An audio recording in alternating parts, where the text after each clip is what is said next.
Kali ini kita akan nyobain nge-save file. Jadi kita bikin teks. Di sini kita tulis di text box, lalu pencet save. Nantinya dia akan ke-save ke dalam file notepad yang kita nanti tentukan lokasi di mana. Jadi ini cuma text box biasa, button, dan ini cuma group box.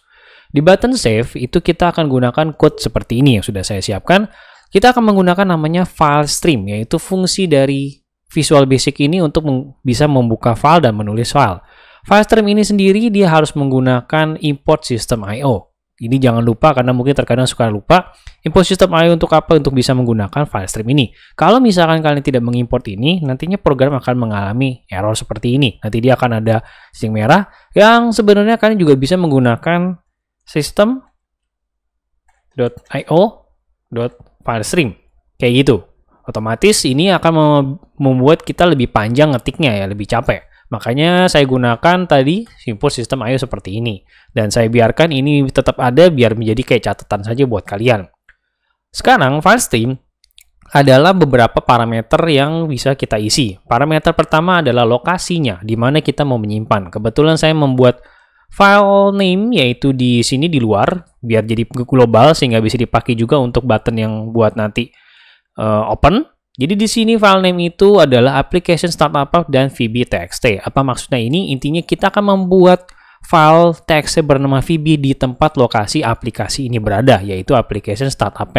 Kalian bisa juga menggunakan lokasi absolute, misalkan C.2 di mana foldernya, itu terserah kalian. Tapi kalau menggunakan ini, nanti aplikasinya ada berada di mana, dipindahkan ke folder mana, dia akan mengikuti di mana file exe-nya berada, dan dia akan satu folder di dalam tersebut dan membuat file bernama VB.txt. Nah, ini yang dimaksud dengan file name string application startup. Jadi nanti dia akan save di situ.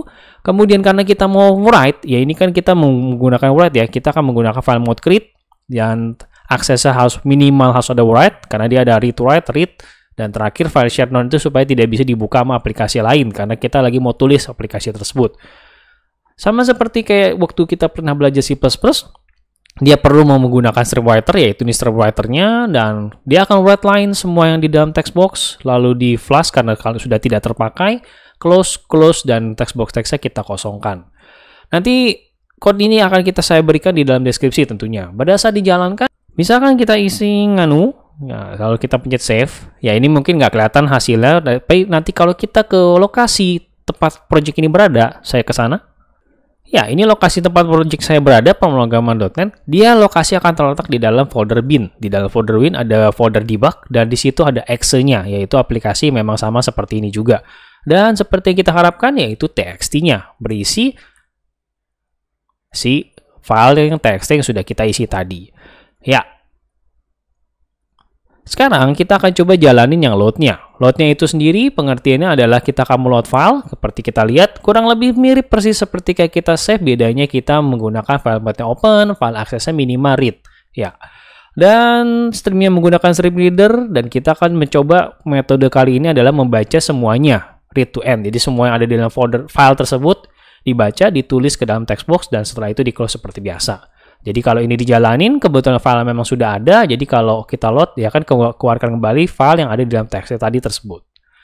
Tapi gimana kalau misalkan kesalahan dari user? Kesalahan dari user itu maksudnya adalah mungkin txt-nya ke-delete.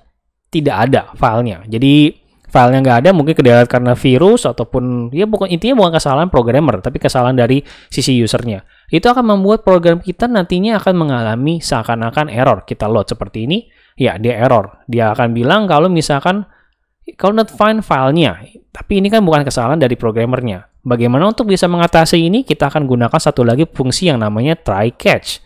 Ya, try catch itu kalau kita ketik try, terus kita langsung pencet enter, nanti dia akan bikin satu paket try catch ex exception. Ex ini jadi bukan mantan ya, jadi jangan baper.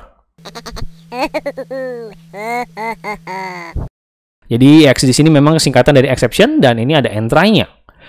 Artinya kita akan coba ini kita masukkan ke dalam try. Ini dia akan bilang kita akan coba try menjalankan ini. Seandainya ada exception tadi keluar exception-nya, kita akan kelempar ke sini, dan exception itu apa? Tadi itu apa? Tapi kita lihat dulu tadi exception-nya. Jadi mungkin saya ulang dulu seperti ini. Terus kita coba jalanin. Kita lihat exception dia tadi apa, karena kita perlu tahu juga spesifik. Kita lihat di sini adalah file not found exception. Karena exception itu kita bisa bikin dia global maupun yang tidak lebih spesifik. Jadi kita masukin ke dalam seperti ini. Kita bikin catch-nya bisa bikin lebih dari satu. Jadi kita bikin satu catch lagi. Yang ini mungkin ya udahlah EX1, EXFL deh jadinya karena EX file kan. Jadi jangan mantan terus gitu, kepikiran mantan terus. Not found exception. Artinya nanti kalau terjadi misalkan error yang berhubungan dengan file not found, dia akan kelempar ke sini. Biasanya ya kita bisa menggunakan merubah label ataupun checkbox biasa.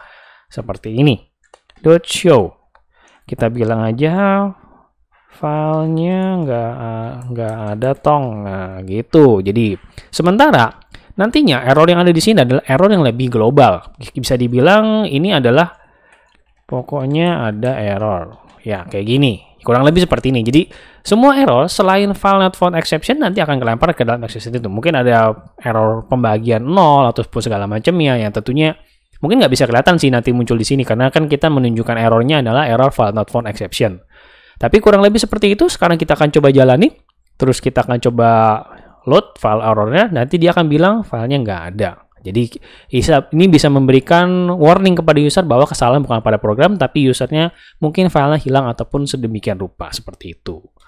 Ya, sekian tutorial kita kali ini mengenai bagaimana cara save and open file, lalu menggunakan trackers, tapi ini kita masih menggunakan secara statik ya. Jadi tempatnya itu lokasinya masih kita tentukan sebagai programmer, makanya dibilang static file. Ya, mungkin di tutorial berikutnya kita akan bahas menggunakan save file dialog. Sekian tutorial kita kali ini. Thank you for watching. Keep learning. Sampai jumpa di tutorial berikutnya.